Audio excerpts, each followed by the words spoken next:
Hello guys, welcome to the second video of Scandinavian Defense against Black. And in the last video, if you remember, we are going to check, we have done checking about the knight f6 variation, queen d6 and queen d8 variation.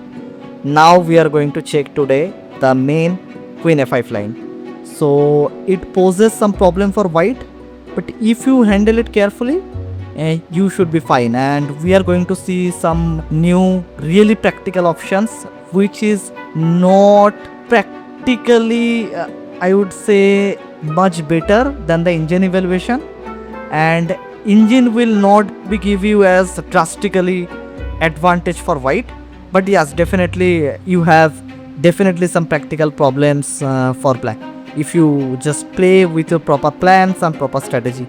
So without wasting any time, let's jump into the game. So e4 d5 ed5 knight f6 queen d5, sorry, knight c3 queen f5, this is the main line, and we are going to see 5 different moves, and we are going to stop our postponing our d4 move, and we are going to see that how black is going to react, and after that only we are going to push this pawn, and we are playing a development move knight f3, and we are just delaying here for, let's see that what black is going to play. So practically black has 5 main options here. We are going to see one by one everything. One is knight f6,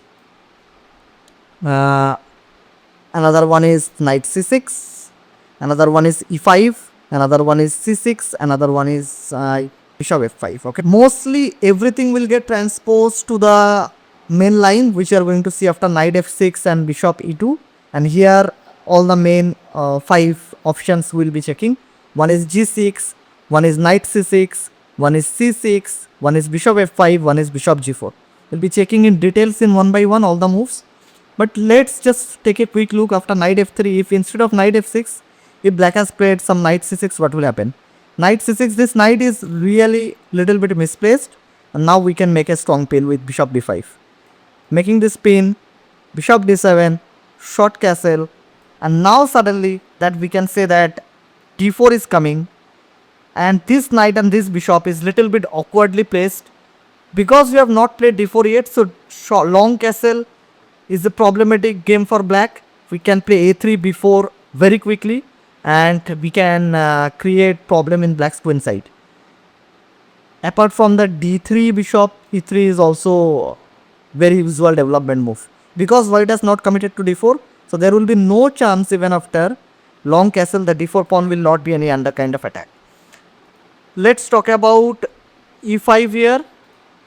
So bishop c4, and now really problematic thing is that this diagonal is open, and the moment this diagonal is open, we are going to see knight g5 kind of threats coming, and then this might be some serious issue for black.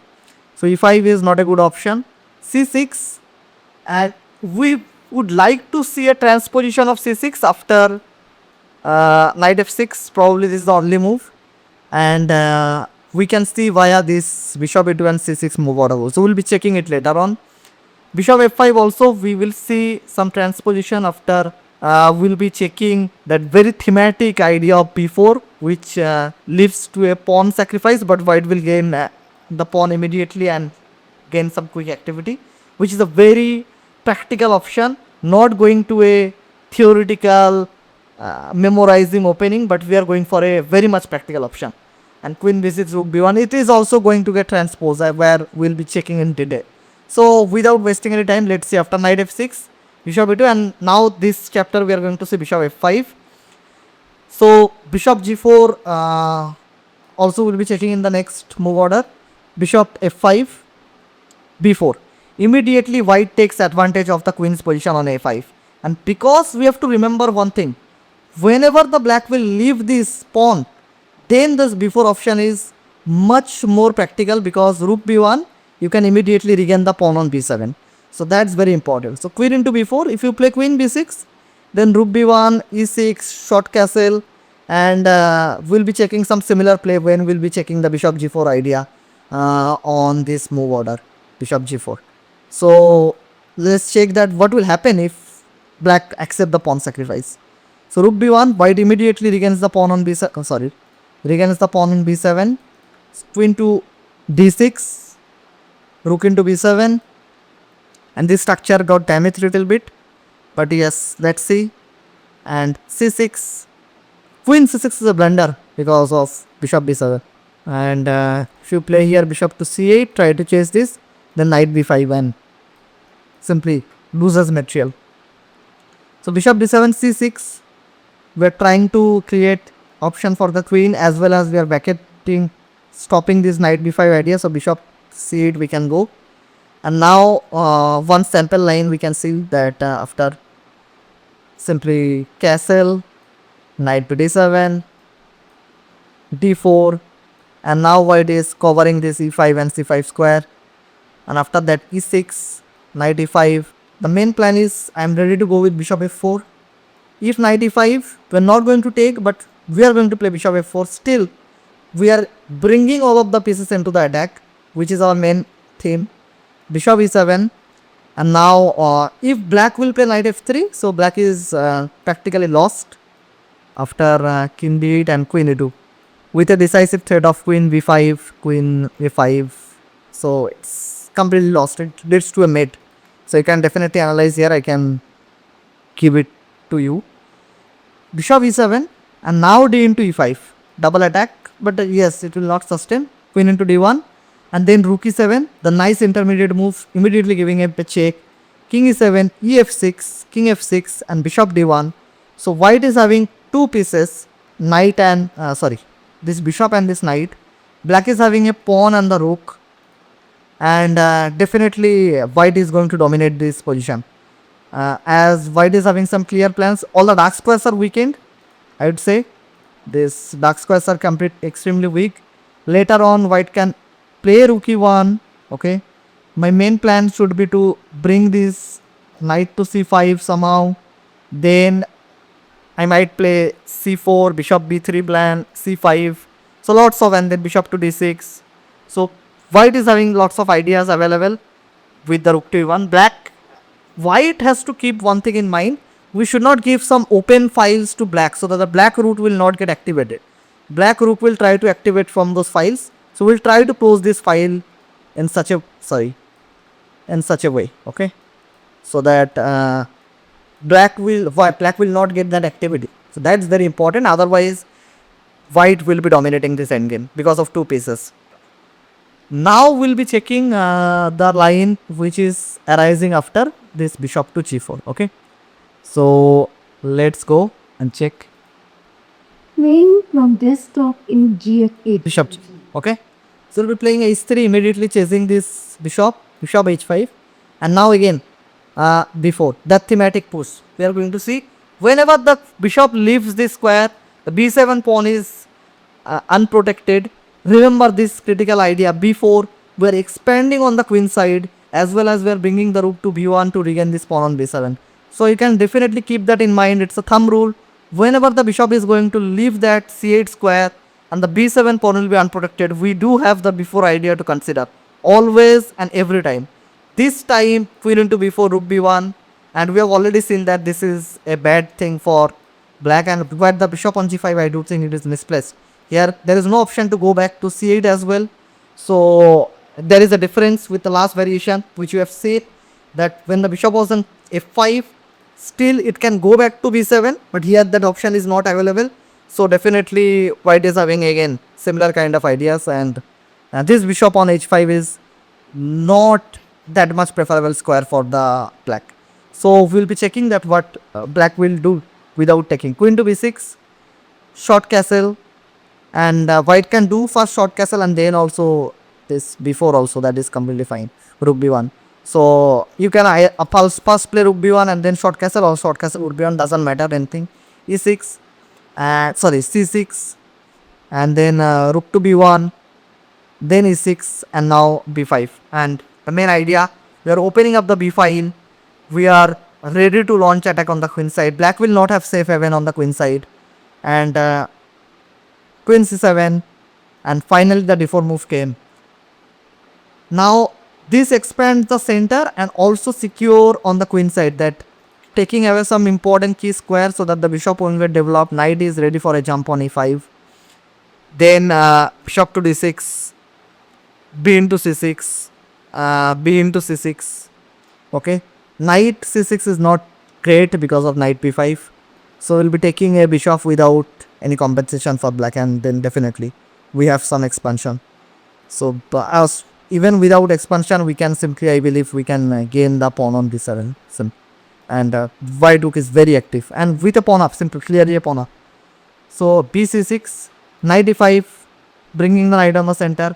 Again, if you play this, then bishop h5 is coming, knight h5, and then definitely you have lots of options available, where I prefer to take on this. Cannot take because of, I believe, yes, rook e1 and white is completely better. We have to leave the square, and then queen d6 is coming, bishop a3 is coming, black king is just getting checkmated, if I'm not wrong. So queen f5, bishop a3, or maybe queen to d6, simply bishop a3 is coming, and this is just losing, completely losing. I can't find any good move for black. The castle is getting stopped and king is getting checkmated. So knight e5, bishop to e2, queen into e2, and again same idea. If you take, then I'll take, and this king side attack will be horrible. This is not developed. Knight e4, knight e4 is an idea. So, and if you don't take, I'll have knight c4, queen f3, bishop f4, because I'll definitely chase this bishop away. And then white is having similar plan, that rook e1, I'm playing on the center, playing on the queen side, and this diagonal is very much covered. That b2 h8 diagonal, there is no problem actually. And b file, I can even play with rook b3, sorry, rook to b3 and rook to b1. So that is also another idea, and he can double up on the b5. So multiple ideas are possible. Just remember the thematic before push, sorry, thematic before push on here. Whenever the black bishop will leave the c8 square, we'll be playing the before. Okay, now we'll be checking the next variation. So let me go and start checking shop e2 and the j6. This is much more solid option for black. Black is doing fianchetto of this bishop, going for castle, and not leaving the bishop immediately. That delaying that black's white's before plan. That black is saying that I'm not going to give you the queen side expansion with b4. Let's see what are you going to do. So castle, bishop g7. Now because the before idea is not happening, so we'll be playing d4. We'll try to blunt this bishop on this diagonal. Now castle, and bishop has not came to g4, so we can play h3. Will not give that option to eliminate and put pressure along this d4 square. So c5, black is seeking some counter play. c6 is possible. Rook e1, knight bd7, bishop f1. Black is living with some kind of cramped position. These pieces are not going anywhere. On the other hand, white pieces are very much active. White is having very straightforward plan. Maybe go to this, exchange the dark square bishop and play on the king side, or maybe on the queen side, like that. So we'll be checking c5, and here two options white do have. One is I can take here, one is I can play d5. Okay, so d5 will be checking the strong option because it gains some space and it stops kind of black's knight c6 development, bishop a6 development. So we'll be checking this d5, but let's see what will dc5 happen. It leads to little bit simple game, and if you like simple position, so definitely you can go ahead with this kind of things. But yes, the queen, I do believe that if you are playing for the white, you should go for some initiative, some advantages. So here extending the queen is not, might be a good option. So you can definitely go with d5, gaining space. e6, black has to challenge this d pawn because this is very strong.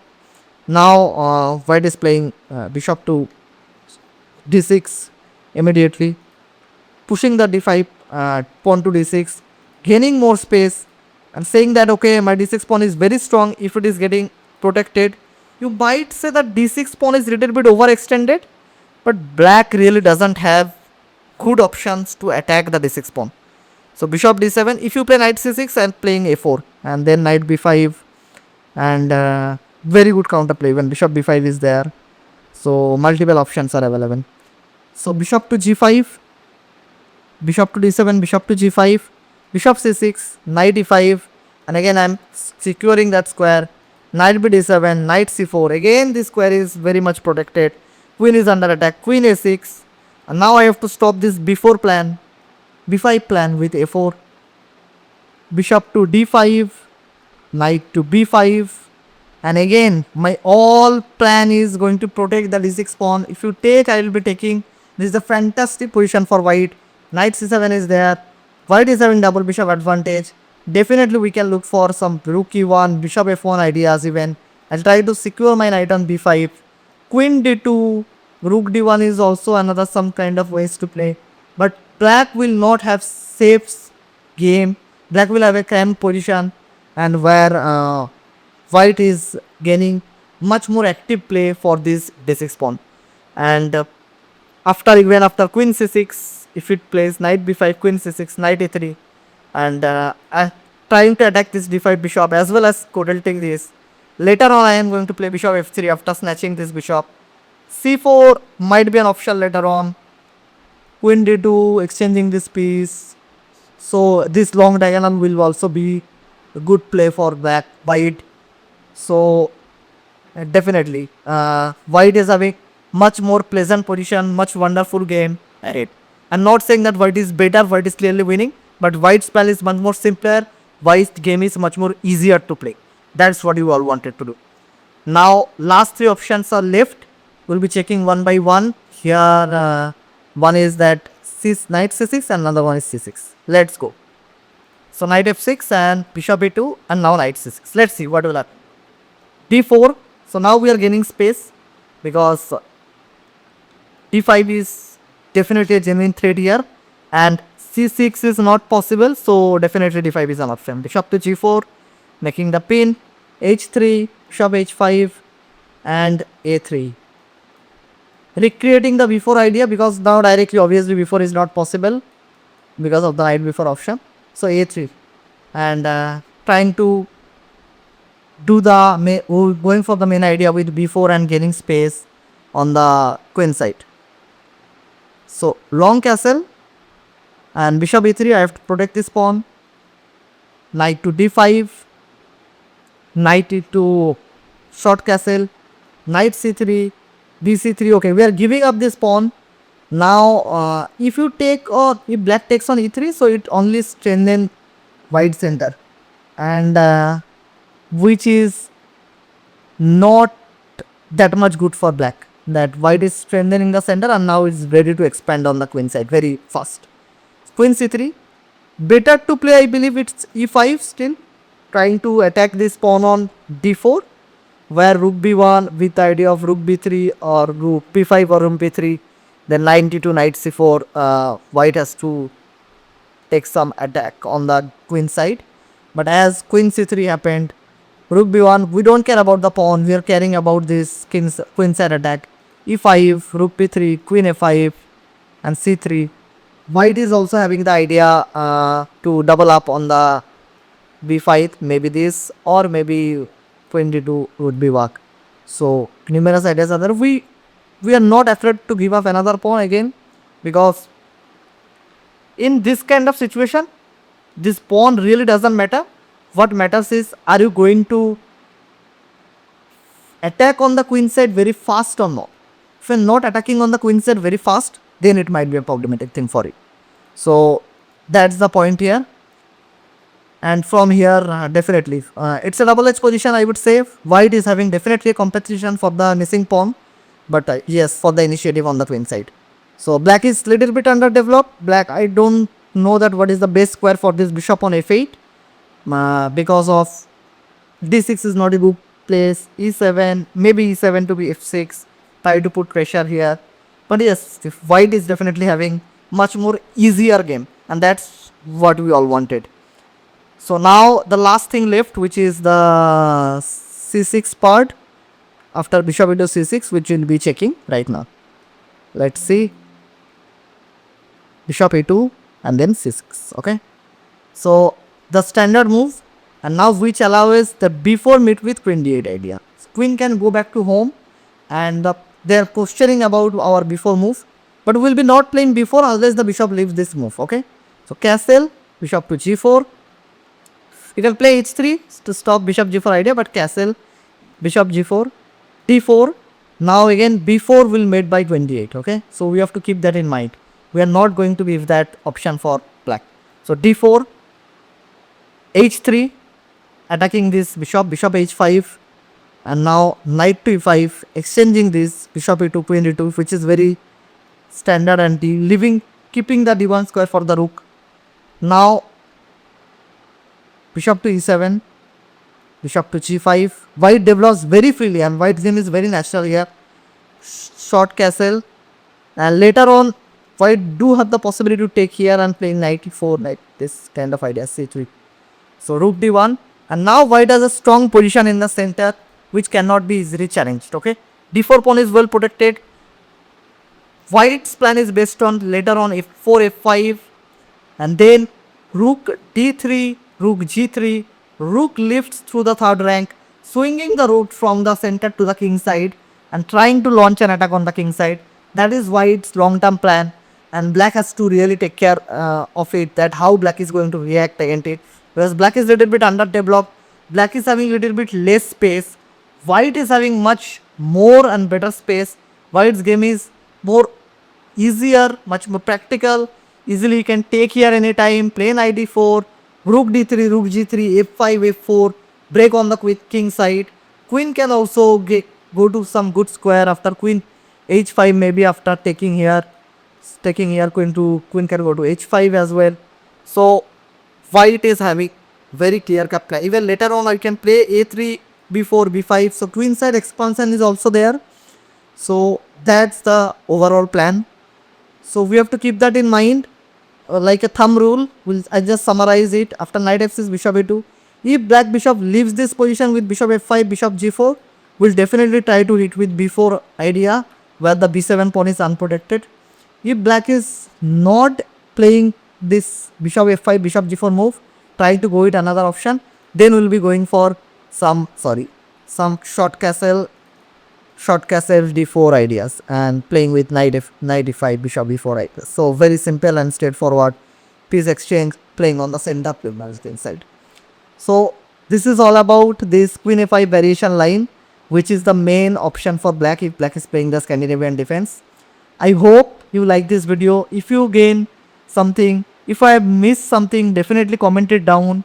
If you like this video, please share with your friends, and please, if you are new in my channel, please do subscribe. It means a lot to me. Until the next video, have a happy learning in chess. Bye bye. Good night. Thanks a lot.